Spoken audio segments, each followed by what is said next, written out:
the leaders that you've mentioned. And of course, I saw what the Honorable Kamket said, and also the Honorable Oscar Sudi. The truth is that we know now that they understand that this thing, it is irreversible now. The damage that this government has done to its own reputation is irreversible. They know that there is very little that can be done between now and 2027 to reverse the fortunes of this regime.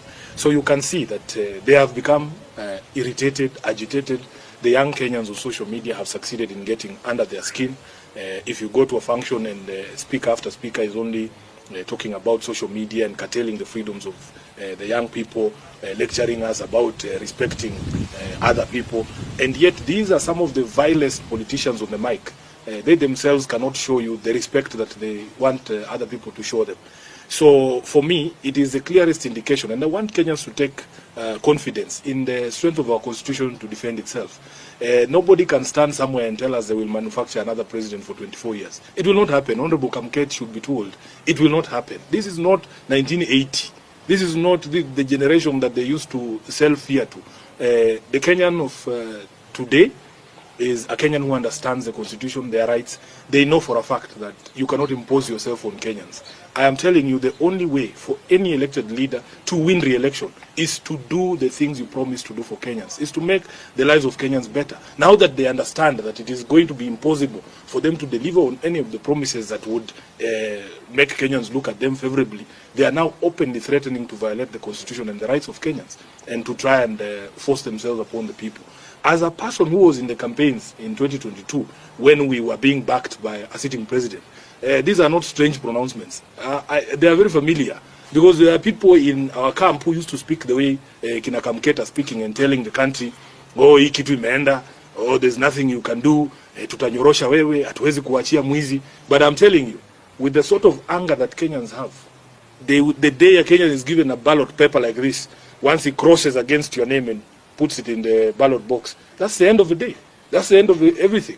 So I want to assure Kenyans that this chest stamping should not scare anybody. Just come out and express yourself. Speak, because these constitutional freedoms that we enjoy, they were very hard fought. They were fought for by blood and sweat.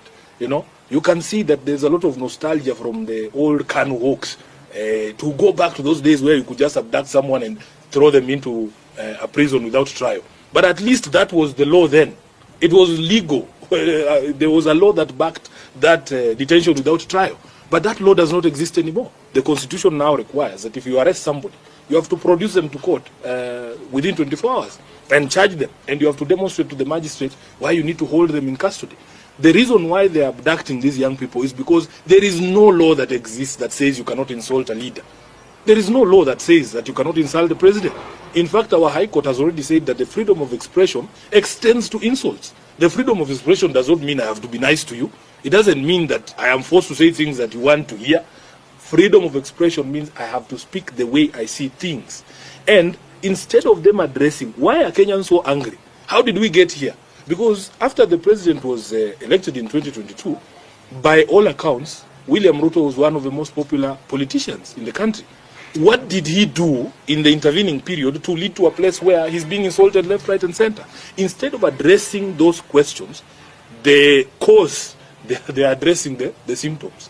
And I can tell you, for as long as your policies and the actions of your government continue to make life more difficult for Kenyans, for as long as you don't demonstrate respect for the people, for as long as your court jesters, the ones you are talking about, are speaking to Kenyans in the way that they are speaking to them, then nobody is going to respect you. Respect is earned. It's not something you force. You cannot force people to respect you. Respect is earned from how you conduct yourself, how you relate with people, how you demonstrate respect for the people as required under Chapter 6 of the Constitution. So unfortunately for him, he is surrounded by people who have decided that they have to tear him down. They are going to take him down. If there is anybody to be blamed for the one-term presidency of Ruto, it will be Kamket, it will be Oscar Sudi, and the likes who are surrounding him there, giving him bad advice, including my uncle Atwoli. Speeches from some of the leaders that you've mentioned. And of course, I saw what the Honorable Kamket said, and also the Honorable Oscar Sudi.